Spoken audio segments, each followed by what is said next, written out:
Rollback is a foreign policy strategy which involves forcibly changing a state's policies, generally through regime change in various different ways, but not all the time. In contrast with containment, which is aimed at containing an actor's expansion, rollback actively pushes some form of action against that state. Similarly, rollback also contrasts with détente, which endorses working with a belligerent state. Rollback can be referred to as regime change when it's specifically directed at an established government. Rollback had been successfully implemented during World War II by the Allied powers in Germany and Japan in 1945 as well as Italy in 1943, as the Allied powers aimed to destroy the Axis armed forces and occupy their states, and then change their countries from within. During the Cold War, the US and NATO shifted away from using military rollback in Europe to challenge the communist satellite states within Eastern Europe. This involved psychological and clandestine operations to delegitimize the Soviet bloc. Notable examples include weapon shipments to the Baltic, Ukraine, Albania, and Greece during the Greek Civil War. The Eisenhower administration made an extensive use of covert and clandestine operations in order to enact regime change in Iran during Operation Ajax in 1953 under questionable and misleading circumstances to restore the Shah with the SIS.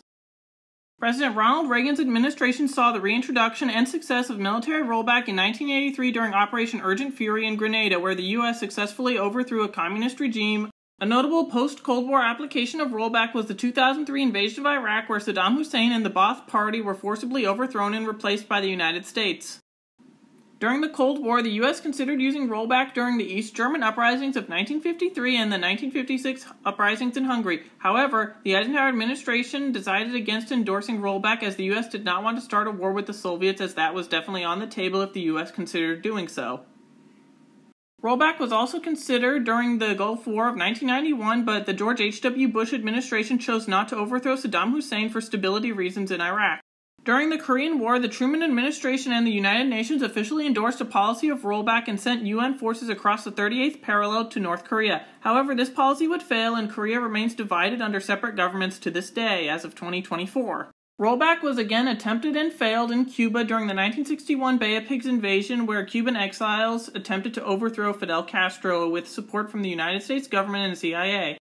Afghanistan, after the 9/11 terrorist attacks, saw the Bush administration invade with a policy of rollback towards the Taliban. Although it was initially successful, the Taliban would eventually take over Afghanistan in 2021 with the fall of Kabul.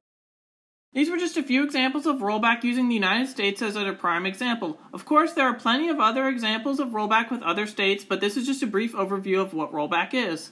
Blowback refers to the unintended consequences of a political or covert action that occurs after that action has taken place. Blowback tends to appear as a series of random acts of political violence towards the target state by a certain group.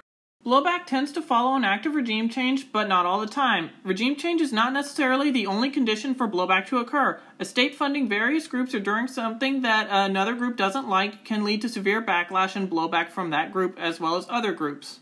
Iran is a clear case study for blowback, as the United States and Britain overthrew Mossadegh to reinstate the Shah in 1953 during Operation Ajax. The Shah would be overthrown again in 1978 during the violent Iranian Revolution, which spawned a fiercely anti-Western government.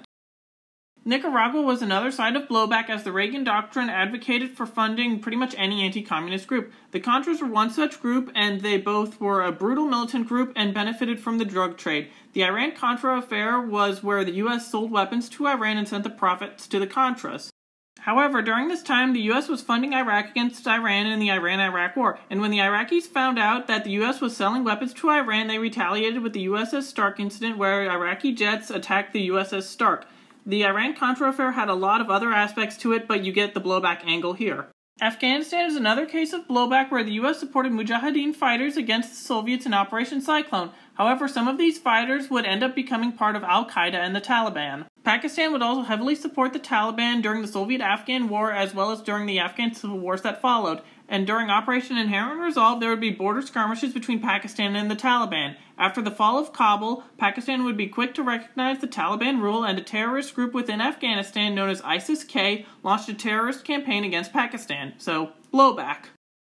It's also important to note that the Soviets were far from safe regarding blowback during the Cold War. The Soviets did a large disinformation campaign to distort the decision-making of their adversaries. However, this disinformation fed back into Soviet context and created distorted reports back to the Soviets. Back to the Soviet invasion of Afghanistan, it also shows blowback as the Soviets intervened to uphold the incumbent DRA communist regime, but this intervention created a radicalized anti-communist resistance force that would defeat the DRA in 1992.